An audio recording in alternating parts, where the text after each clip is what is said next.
अस्सलाम वालेकुम। So today we are discussing chapter number 58 of motor physiology, जिसमें cerebral cortex है, intellectual functions of the brain and learning and memory. ठीक है, तो जी स्टार्ट करते हैं इस चैप्टर में। सेरिब्रल कॉर्टेक्स इसका पहला पार्ट है, जिसमें हम सेरिब्रल कॉर्टेक्स के डिफरेंट एरियाज पढ़ेंगे और उनके क्या क्या फंक्शन है वो पढ़ेंगे। तो सबसे पहले है physiological anatomy of the cerebral cortex. ठीक है, you have studied in histology and anatomy so far के 6 लेयर्स होती हैं सेरिब्रल कॉर्टेक्स की। ठीक है, granular layer, fusiform layer, pyramidal layer और फिर नेक्स्ट 3 लेयर्स होती हैं। एक्सटर्नल ग्रैनुलर, एक्सटर्नल इनमें ही external granular, internal granular, external pyramidal, internal pyramidal और ये सारी लेयर्स होती हैं। ठीक है, और इनमें न्यूरॉन्स भी पड़े होते हैं।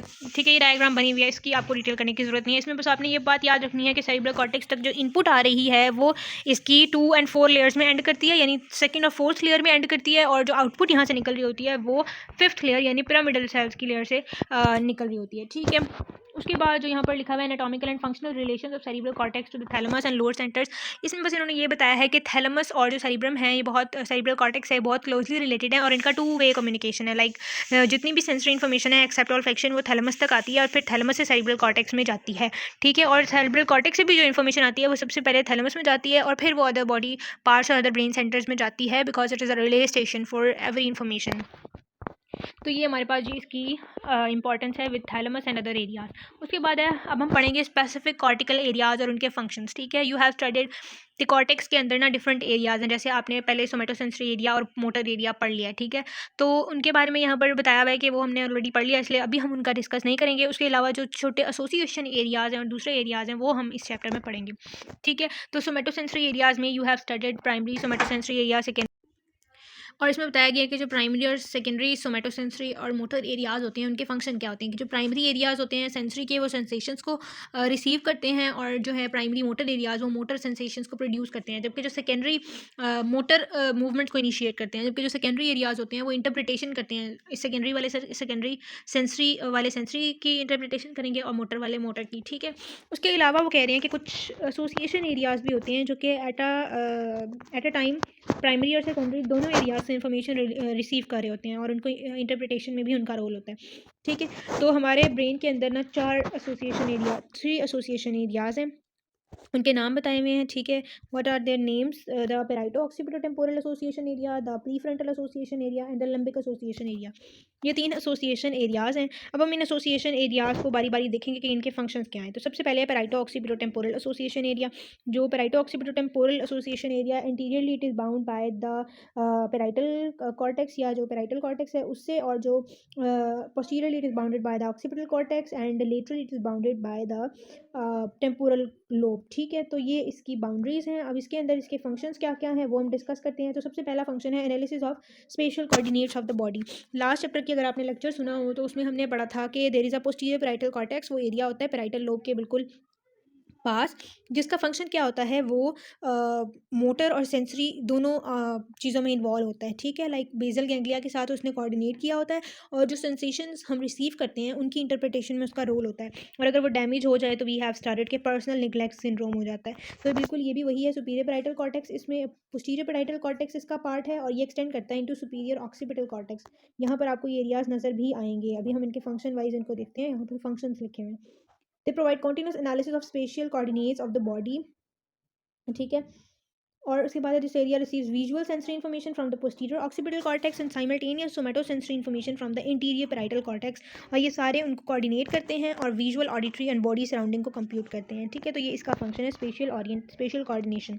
देन हमारे पास जो पैराइटो ऑक्सीपिटोटेम्पोरल एसोसिएशन एरिया है, इसके अंदर वर्निकीज एरिया होता है, and Wernicke's area is very very important for language comprehension. इस एरिया की मदद से जब कोई पर्सन हमारे सामने कुछ बोल रहा है तो हम उसकी लिप्सिंग मूवमेंट से उसको, एक तो हम ईयर से उसको सुन रहे हैं ना, बाकी हम उसकी लिप्सिंग मूवमेंट्स को देख रहे हैं। इन दोनों चीज़ों को इंटीग्रेट करके हमारे ब्रेन में जो वो बोल रहा है उन वर्ड्स की फॉर्मेशन और उनके मीनिंग्स, अगर हमारा ब्रेन जो हमें बता रहा होता है, that area that is responsible is called Wernicke's area, and it lies behind the primary auditory cortex in the posterior part of superior gyrus of the temporal lobe. This is the language comprehension intelligence और वर्निकीज area. ठीक है, ये दिखाया हुआ है। उसके बाद हमारे पास है, ठीक है, सो दिस इज वर्निकीज एरिया। उसके बाद हमारे पास आ जाता है third function of the पैराइटो occipital temporal association area is the reading. ठीक है, उसके लिए जो एरिया इसका रिस्पॉन्सिबल है that is the angular gyrus. Angular gyrus हमारे पास प्रेजेंट है, अगर आप इधर देखें तो रीडिंग वाला एरिया आपको ये वाला विजुअल प्रोसेसिंग ऑफ वर्ड्स, ये हमारे पास जो है ये एंगुलर गायरस वाला एरिया है, and it is responsible for visual language that is the reading. ठीक है। और इसमें कैसे इंटीग्रेशन होती है, posterior to the language comprehension area lying mainly in the intralateral region of occipital lobe is a visual association area that feeds visual information conveyed by words read from a book. तो फिर जब ये information receive कर लेता है तो ये उसको वर्निकीज एरिया को देता है और वर्निकीज एरिया उसको कॉम्प्रीहेंड करता है। ठीक है।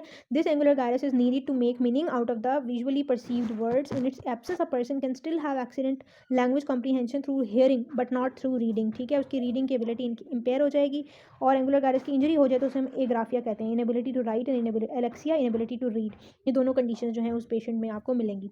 Fourth one is the area for naming objects. ठीक है, आपके पास पेराइटो टेम्पोरो ऑक्सीपिटल जो कॉर्टेक्स है, पेराइटो ऑक्सीपिटल टेम्पोरल, इसका एक और फंक्शन है नेमिंग ऑब्जेक्ट्स। ठीक है, in the most lateral portion of the anterior occipital lobe and posterior temporal lobe is the area for naming objects. इसकी लोकेशन आपको एक्जैक्टली याद करने की जरूरत नहीं है, but this is the naming of objects वाला एरिया।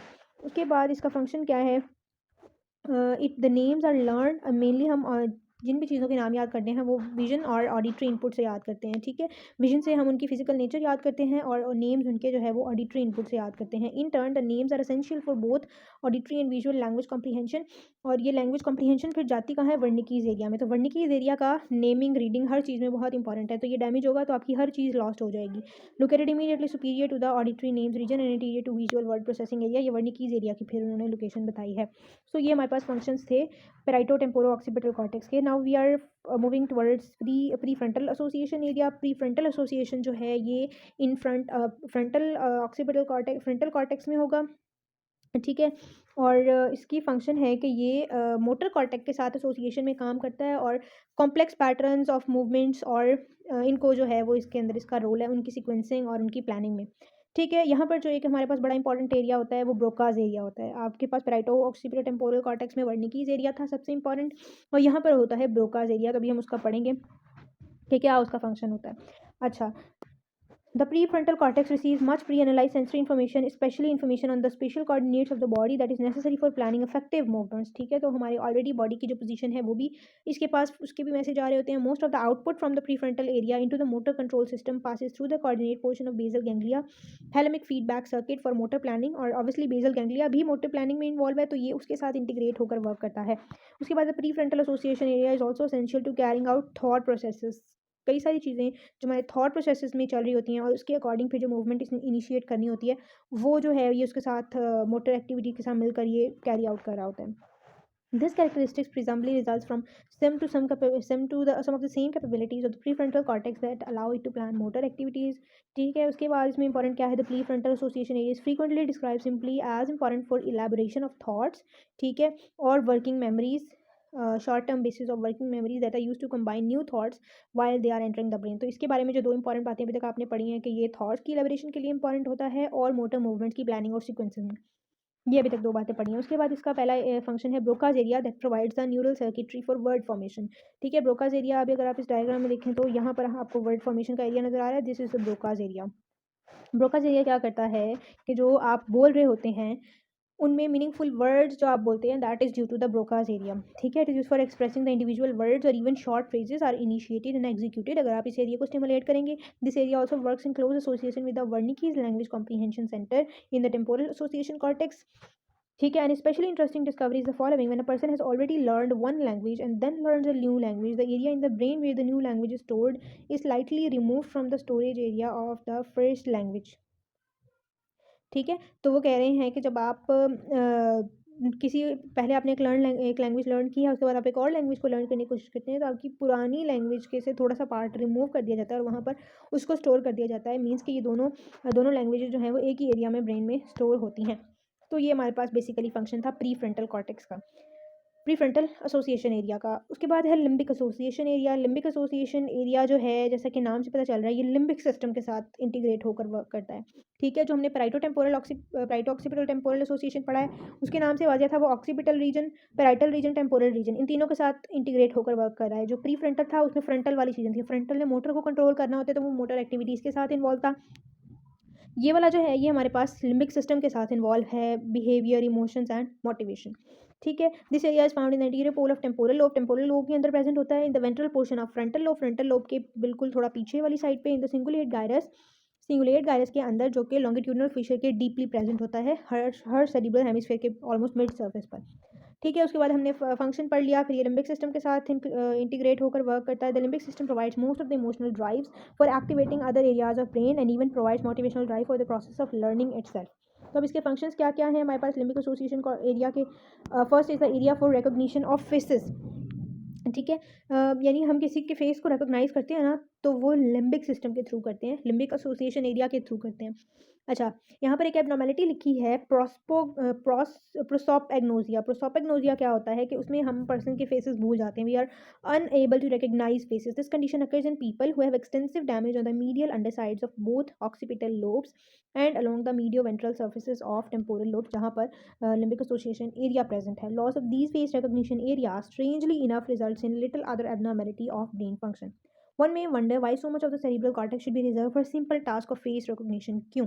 क्योंकि जब हम लोगों के चेहरे याद रखते हैं तो उनसे डिफरेंट फीलिंग्स एसोसिएटेड होती हैं, उनसे रिलेटेड जो डिफरेंट मेमोरीज होती हैं ना, वो भी ब्रेन में स्टोर होती हैं। तो जब आपको फेस याद नहीं होगा तो उनसे related different types of memory भी ब्रेन में डिलीट हो जाएंगी। सो दैट्स वाई जो सेरिब्रल कॉर्टेक्स का इतना जो एरिया है वो फेस रिकग्निशन के लिए भी इन्वॉल्व है।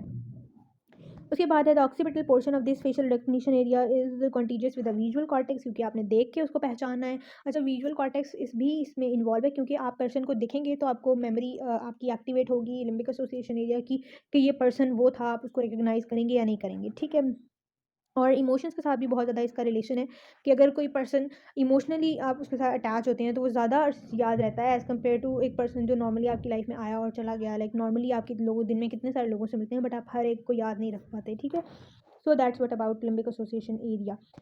उसके बाद है जी वर्निकीज एरिया का। अब इन्होंने डिटेल बताई है कि वर्निकीज एरिया जो है वो कैसे, उसकी डिटेल है वो हमारे पास। यही था लिम्बिक एसोसिएशन एरिया का, हमारे पास यही फंक्शन था। ठीक है। वर्निकीज area, the somatic, visual and auditory association areas all meet one another in the posterior part of superior temporal lobe, where the temporal, parietal and occipital lobes are all come together. ये हमने पढ़ा है कि वर्निकीज area almost occipital, parietal और temporal के junction पर present होता है, इस जगह पर। ठीक है, ये वाली जो जगह है हमारे पास। उसके बाद वो क्या कह रहे हैं, the area of confluence of different sensory interpretive areas specially highly developed in the dominant side of brain. ये डोमिनेंट साइड पर ज़्यादा डेवलप होगा, which is in most of the cases left side. ठीक है। The left side in almost all the right-handed people, and it all plays the greatest single comprehension levels of brain function, जिसको हम intelligence कहते हैं। ठीक है। उसके बाद क्या है कि इस रीजन के डिफरेंट नेम्स हैं। जनरल इंटरप्रेटिव एरिया भी कहते हैं, ग्नोस्टिक एरिया भी कहते हैं, नोइंग एरिया भी कहते हैं, और टर्शरी एसोसिएशन एरिया भी कहते हैं। सबसे बेहतरीन इसका जो नाम है जिससे पूरी दुनिया में इसको पहचाना जाता है, दैट इज द वर्निकीज एरिया। ठीक है। और इसमें डैमेज हो जाए तो हम सुन भी सकते हैं, देख भी सकते हैं, बट हम वर्ड्स को अरेंज करके मीनिंगफुल थॉट नहीं बना सकते। तो ये बात मैंने आपको पहले भी बता दी है।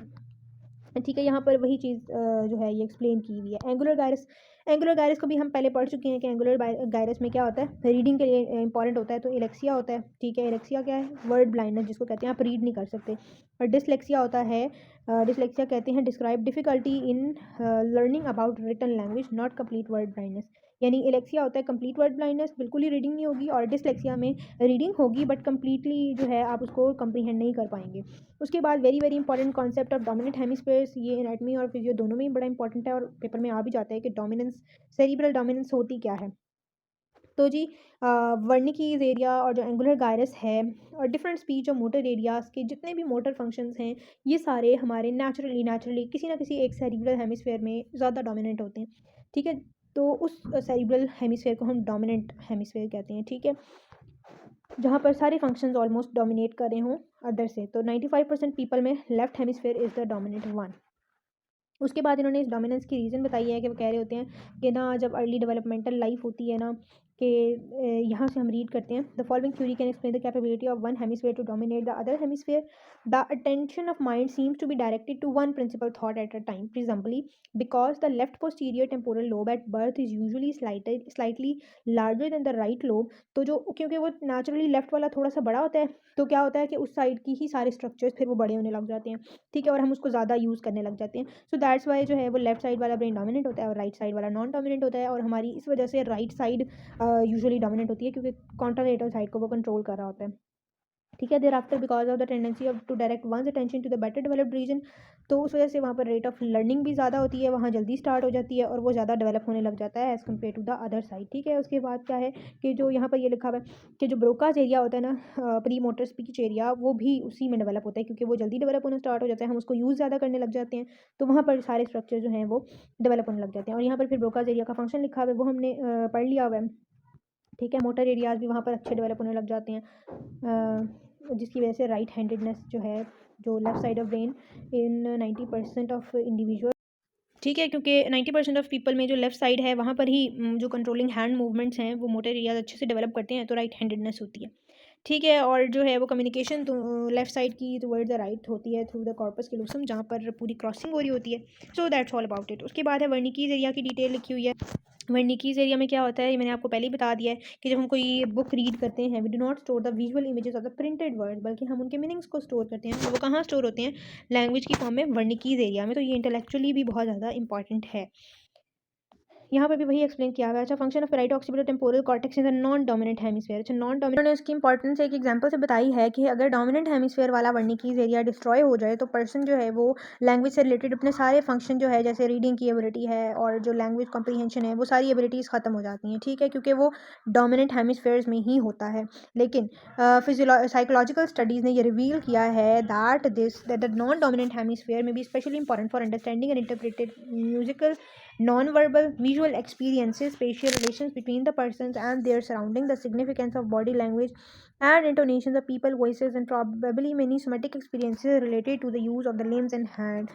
ठीक है। तो यानी नॉन डोमिनेंट हेमिस्फीयर के अंदर भी वर्निकीज एरिया के जो हैं ये वाले फंक्शंस हैं। So even though we speak of the dominant hemisphere, this dominance is primarily for language based intellectual functions. The so called non dominant hemisphere में might actually be dominant for some other types of intelligence. ठीक है। तो उसको हम dominant कह रहे हैं on the basis of जो अभी हमने पढ़ा है कि लैंग्वेज बेस्ड इंटेलेक्चुअल फंक्शंस की बेस पर हम उसको डोमिनेंट कह रहे हैं, क्योंकि वहाँ पर ब्रोकाज एरिया है।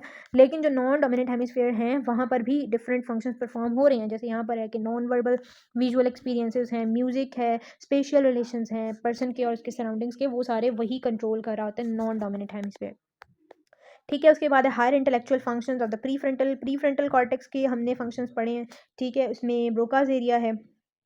अब हम इसके मज़ीद पढ़ते हैं कि अगर ये किसी पर्सन का डिस्ट्रॉय हो जाता है तो या देखें, इधर प्रोसीजर है प्री फ्रंटल लेबॉर्टरी। तो जब हम प्री फ्रंटल लेबॉटमी करते हैं और इन पेशेंट्स के प्री फ्रंटल कॉर्टेक्स को रिमूव करते हैं तो क्या क्या चेंजेस आते हैं उनकी बिहेवियर्स में। The patient lose ability to solve complex problems and यानी वो कॉम्प्लेक्स प्रॉब्लम्स नहीं सॉल्व कर पाते। They become unable to string together sequential task to reach complex goals, यानी वो मल्टीटास्किंग नहीं कर सकते। They become unable to learn to do several parallel tasks at the same time. Their level of aggressiveness decreased sometimes markedly, and they often lost ambition, demotivated. Their social responses were often inappropriate for the occasion, often including loss of morals and little reticence in relation to sexual activity and excretion. The patient could still talk and comprehend language, but they were unable to carry through any long trains of thought, and their mood changed rapidly from sweetness to rage to exhilaration to madness. ठीक है। The patient could also still perform most of the usual patterns of motor function they had performed throughout life, but often without purpose, यानी जो purposeless movements हैं वो करने लग जाते हैं। ठीक है। तो हमने पढ़ लिया decrease aggressiveness and inappropriate social responses, just आप इन हेडिंग्स के नाम याद रख लें। उसके बाद है के और एक और बात यहाँ लिखी है, people without prefrontal cortex are easily distracted from their central theme of thought, यानी उनकी थॉट पैटर्न बहुत ही डिसऑर्गेनाइज से हो जाते हैं। Elaboration of thought prognostication and performance of higher intellectual functions by the prefrontal areas, concept of a working memory. अच्छा, ये क्या होता है? ये भी हमारे पास प्री फ्रंटल एसोसिएशन एरिया का फंक्शन है कि इलेबोरेशन ऑफ थॉट। ये हमने तब भी पढ़ा था कि दो फंक्शन होते हैं, इलेबोरेशन ऑफ थॉट और मोटर एक्टिविटीज़। ठीक है। तो साइकोलॉजिकल टेस्ट परफॉर्म किए गए हैं डिफरेंट प्री फ्रंटल कॉर्टेक्स को रिमूव करके, तो उन्होंने ये देखा कि उसमें वो सेंसरी इन्फॉर्मेशन का ट्रैक नहीं रख पाते। ठीक है। इवन टेम्पररी मेमोरी में भी उनकी स्टोर नहीं होती। ठीक है। जिसकी वजह से वो इजीली डिस्ट्रैक्ट हो जाते हैं और वो थॉट्स को होल्ड नहीं कर पाते, हम उन्हें इजीली डिस्ट्रैक्ट कर देते हैं। ठीक है। और उनकी लॉन्ग टर्म मेमोरी नहीं बन पाती, वो मोटर इन्फॉर्मेशन को, सेंसरी इन्फॉर्मेशन को स्टोर नहीं कर पाते। ठीक है। और जो ब्रेन्स वर्किंग मेमोरी है उसकी रिकॉलमेंट और वो उन सब से नहीं हो पाता। ठीक है।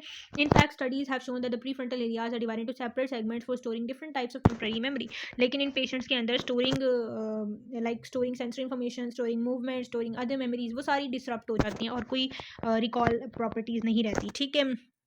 तो they are unable to do different functions, like don't plan for future. They have delayed action response to incoming sensory signals, so that the sensory information can be weighed until the best course of response is decided. Consider sequences of motor actions before they are performed. वो ये भी नहीं कर पाते solve complicated mathematical, legal और philosophical problems. तो उनसे ये सारी एक्टिविटी जो है वो ऐसे पेशेंट्स नहीं कर पाते. उसके बाद है G function of brain and communication. इसमें वर्निकीज एरिया और ब्रोकास एरिया का बेसिकली फंक्शन है. उसके फंक्शन को हम पहले ही डिस्कस कर चुके हैं. अब हम जो है वो इनकी क्लिनिकल डिस्कस करेंगे, जिनमें से वो भी हम कुछ पहले डिस्कस कर चुके हैं साथ साथ. जैसे हमने बताया ऑडिटरी रिसेप्टिव एफेजिया, जिसमें हम ऑडिटरी प्रॉब्लम हो, ठीक है. विजुअल रिसेप्टिव एफेजिया, जिसमें रीडिंग नहीं हो सकती, ठीक है, जिसको हम वर्ड डेफनेस और वर्ड ब्लाइंडनेस कहते हैं, ठीक है, जिसमें आप हेयरिंग करके वर्ड्स को इंटरप्रेट नहीं कर सकते, रीड नहीं कर सकते, ठीक है. तो ये हमारे पास हो जाते हैं ऑडिटरी और विजुअल एसोसिएशन एरियाज के प्रॉब्लम के अंदर. उसके बाद है वर्निकीज एफेजिया, यानी आप लोगों के वर्निकीज एरिया की लीजन होती है, प्रॉब्लम होती है, आप इंटरप्रेट नहीं कर सकते कि अगला पर्सन जो है वो क्या बोल रहा है, ठीक है. तो ये इसमें इसके प्रॉब्लम की वजह से होती है. और अगर हमारे पास एक और टर्म है ग्लोबल एफेजिया, वो क्या होता है, क्या person is likely to be almost totally demented for language understanding और कम्युनिकेशन, तो उसको हम ग्लोबल एफेजिया कहते हैं, ठीक है. अगर थोड़ी बहुत हो तो उसको हम सिंपल एफेजिया भी कह सकते हैं. देन वी हैव, ठीक है, मोटर एस्पेक्ट्स ऑफ कम्युनिकेशन में हमारे पास ब्रोकास एरिया ज़्यादा इंपॉर्टेंट है, क्योंकि ये मोटर मूवमेंट्स कराता है हमारे लिप्स की, टंग की, to make purposeful meaningful words. तो अगर इसमें कोई लीजन होगी तो आप बोल तो पाएंगे बट उसका कोई मीनिंग नहीं बनेगा, ठीक है. तो वो मोटर एफेजिया कहते हैं उसको हम, ठीक है. और ये हमारे पास प्री फ्रंटल और प्री मोटर एरियाज में लीजन हो, ब्रोकास एरिया में लीजन हो, तो ये होता है, ठीक है. इसका फंक्शन आर्टिकुलेशन होता है एंड ऑल दैट हम पहले पढ़ चुके हैं, ठीक है. तो ये अब हमारे पास था जी. ये हमारे पास सिलेबस में नहीं है. अब हमारा अगला टॉपिक है जो सिलेबस में है, दैट इज़ मेमोरी और उसकी टाइप्स. मेमोरी क्या होता है, कोई भी चीज़ जो हमने देखी, सुनी या कोई एक्सपीरियंस किया, तो वो एक मेमोरी की फॉर्म में हमारे ब्रेन में जो है वो स्टोर हो जाता है. इसकी 3 टाइप्स होते हैं, ठीक है. ये हमने थॉट वगैरह नहीं करना, हमारा टॉपिक है मेमोरी. तो हमारे ब्रेन में मेमोरी, जब मेमोरी की फॉर्मेशन कैसे होती है कि जब आप एक लेट्स सपोज कोई इवेंट हुआ, आपने उसके अंदर इस तरह से परफॉर्म किया था, या कोई चीज़ हुई जिसकी कोई ऐसा कुछ हुआ जिससे जिससे आपके ब्रेन के सर्टेन न्यूरॉन्स एक्टिव हुए. वो न्यूरॉन्स एक्टिव हुए, इसका मतलब वो न्यूरॉन्स स्टिमुलेट हुए, उनके अंदर एक्शन पोटेंशियल जनरेट हुआ, एक पाथवे चला जिसके अंदर different types of neurotransmitter involve थे, ठीक है. तो वो एक मेमोरी की फॉर्म में एक मेमोरी का ट्रेस बन जाता है. मेमोरी के ट्रैक को हम मेमोरी ट्रेस कहते हैं. अच्छा, तो अगर आप कॉन्टीन्यूसली उसको, वो चीज़ बार बार होती रहेगी तो वो पाथ दोबारा दोबारा स्टिमुलेट होता रहेगा, और वो पाथ जो है एज अ कांस्टेंट आपके ब्रेन में स्टोर हो जाएगा, जिसे हम लॉन्ग टर्म मेमोरी कहते हैं. और जब भी आप उस चीज़ को याद करेंगे तो जो है वो पाथ खुद ब खुद एक्टिवेट हो जाएगा और आपको उस चीज़ की जो है वो याद आ जाएगी. This is what memory is. तो मेमोरी में सिनैप्टिक फैसिलिटेशन और सिनैप्टिक इनहिबिशन का बहुत ज़्यादा रोल है, ठीक है. डिफरेंट पाथवेज को दूसरे पाथवेज सिनैप्टिकली फैसिलिटेट कर रहे होते हैं, इनहिबिट कर रहे होते हैं. अच्छा, जैसे मैंने पहले बताया कि जो पाथवे होता है मेमोरी का, उसको हम कहते हैं मेमोरी ट्रेस. अच्छा, तो उसके बाद 2 टर्म्स हैं, सेंसिटाइजेशन और हैबिचुएशन. असल में कुछ मेमोरीज जो होती हैं, कुछ इवेंट्स जो होते हैं जिनका आउटकम पॉजिटिव होता है, जो हमारे लिए पॉजिटिव मेमोरीज होती हैं, उनको हम सेव कर लेते हैं by the process of sensitisation, ठीक है. और जो नेगेटिव होती हैं, जिनका आउटकम नेगेटिव होता है या जो हमारे लिए नेगेटिव चीज़ होती है, उसको हम इग्नोर करते हैं, उसको हम स्टोर नहीं करना चाहते. तो वो जो है उस प्रोसेस को हम कहते हैं, उस प्रोसेस में क्या होता है कि जो साइनेप्टिक पाथवे होता है ना, वो वाला जिसने उस चीज़ को एक्टिवेट करना होता है, वो इनहिबिट हो जाता है, और इस प्रोसेस को हम हैबिचुएशन कहते हैं, ठीक है. और जो मेमोरी सेंसिटाइजेशन का प्रोसेस है, उसमें फैसिलिटेशन होती है और पॉजिटिव मेमोरीज की होती है, उसको हम कहते हैं सेंसिटाइजेशन. और जो मेमोरी ट्रेस सेंसिटाइज हो जाता है, उसको हम कहते हैं सेंसिटाइज मेमोरी ट्रेस. उसके बाद है टाइप्स ऑफ मेमोरीज. तो 2 बेसिस पर हम इसकी क्लासिफिकेशन करते हैं, ठीक है. टाइम की बेस पर हम करते हैं short term, intermediate, long term memory. और उसके अलावा टाइप ऑफ इन्फॉर्मेशन की बेस पर हम करते हैं declarative memory and skill memory. जो शॉर्ट टर्म वाली हैं और लॉन्ग टर्म वाली, वो तो भी आगे हम डिटेल से पढ़ेंगे. जो डेक्लरेटिव और स्किल मेमोरी है, डेक्लरेटिव मेमोरी कहते हैं जिसमें आप जो है, जो भी कोई इवेंट हुआ है उसकी मेमोरी है, थॉट्स हैं, रिलेशनशिप्स हैं, कोई एक्सपीरियंस है, उसकी मेमोरी है. तो इन सब चीज़ों की मेमोरी को हम जो है वो डेक्लरेटिव मेमोरी कहते हैं, ठीक है. उसके बाद है स्किल मेमोरी. जो स्किल मेमोरी होती है ना, वो किसी भी स्किल है, लाइक आपने ड्राइविंग सीखी है, उसकी मेमोरी है, वो स्किल मेमोरी है. लैंग्वेज है, वो स्किल मेमोरी है. या फिर कोई कोई भी और चीज़ है जो आपकी रूटीन का एक्टिविटीज़ का एक हिस्सा बन गया है, ठीक है, उसको हम स्किल मेमोरी कहते हैं, ठीक है. Like skills develop for hitting a tennis ball, sight of the ball, like इसमें ये सारी चीज़ें इन्वॉल्व हैं. तो ये सारा कुछ जो है ये स्टोर हो जाता है in the form of skill memory, ठीक है. और जो हमारी डिडक्टिव, ये जो हमारे पास डिक्लेरेटिव मेमोरी है, इसमें हमारा जो है वो हिप्पोकैम्पस इन्वॉल्व होता है। उसके बाद है G short term memory. Short term memory में अब ये short term, intermediate, long term और जो लॉन्ग टर्म है, इसमें आपने मॉलिक्यूलर मैकेनिज्म्स देखने हैं कि कौन से मॉलिक्यूलर मैकेनिज्म हैं जो इनकी फॉर्मेशन के लिए इंपॉर्टेंट होते हैं। तो जो शॉर्ट टर्म मेमोरी है उसमें तो simple synaptic, pre synaptic facilitation और इनहिबिशन होती है, ठीक है। थोड़े अरसे के लिए मेमोरी स्टोर होती है और फिर वो ख़त्म होने के जो हैं वो बहुत ज़्यादा चांसेस होते हैं, ठीक है। तो ये इससे रिलेटेड था। उसके बाद है इंटरमीडिएट लॉन्ग टर्म। जो इंटरमीडिएट लॉन्ग टर्म मेमोरी होती है वो अगर आप शॉर्ट टर्म वाली को थोड़ा सा रिकॉग्नाइज, थोड़ा सा रिवाइज करते रहेंगे तो वो पहले इंटरमीडिएट लॉन्ग टर्म मेमोरी में कन्वर्ट हो जाएगी, ठीक है। उसमें क्या होगा कि अगर आप इसको बाद में ज़्यादा रिवाइज नहीं करेंगे तो वो फिर भूल जाएगी।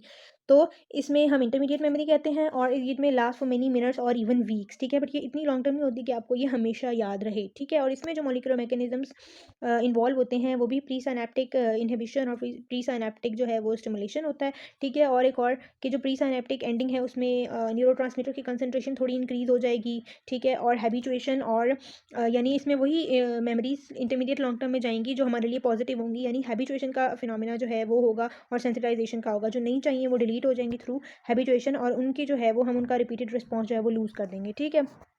इनके बारे में इतनी इन्फॉर्मेशन काफ़ी है। अगर आपको वाइवा में भी इन तीनों का डिफरेंस आएगा तो आप बस इतना ही बता दें तो वो सही है, ठीक है। इसके मॉलिक्यूलर मैकेनिज्म्स और क्या हैं, हैबिचुएशन के मैकेनिज्म्स में क्या है, प्री साइनेप्टिक इनहिबिशन और वो कैसे के उसमें साथ साथ इसके अलावा, क्योंकि अब ये थोड़ा लॉन्ग टर्म है ना, तो थोड़े लॉन्ग टर्म चेंजेस भी आएंगे। तो उन चेंजेस में क्या है कि कैल्शियम चैनल्स का क्लोजर होगा ताकि न्यूरोट्रांसमीटर वेसिकल्स रिलीज ही ना हो। इस तरह से जो है वो इसकी हैबिचुएशन होती है। फैसिलिटेशन में क्या होता है, stimulation of facilitator pre synaptic terminal, ठीक है। सेरोटोनिन है, क्योंकि इनमें सेरोटोनिन मोस्टली न्यूरोट्रांसमीटर इन्वॉल्व होता है, तो सेरोटोनिन के रिसेप्टर्स में हम इंक्रीज कर देते हैं, सेरोटोनिन की कंसंट्रेशन में इंक्रीज कर देते हैं, सेरोटोनिन की रिलीज में इंक्रीज कर देते हैं, ठीक है। और सेरोटोनिन ने साइक्लिक एमपी जी प्रोटीन रिसेप्टर पर जाकर एक्ट करना है और साइक्लिक एमपी को एक्टिवेट करना है। तो वो जो साइक्लिक एमपी की कंसंट्रेशन है वो इंक्रीज हो जाएगी और पोटाशियम कंडक्टेंस कम हो जाएगी ताकि वो जो पाथवे है वो ज़्यादा देर तक एक्टिवेट रहे।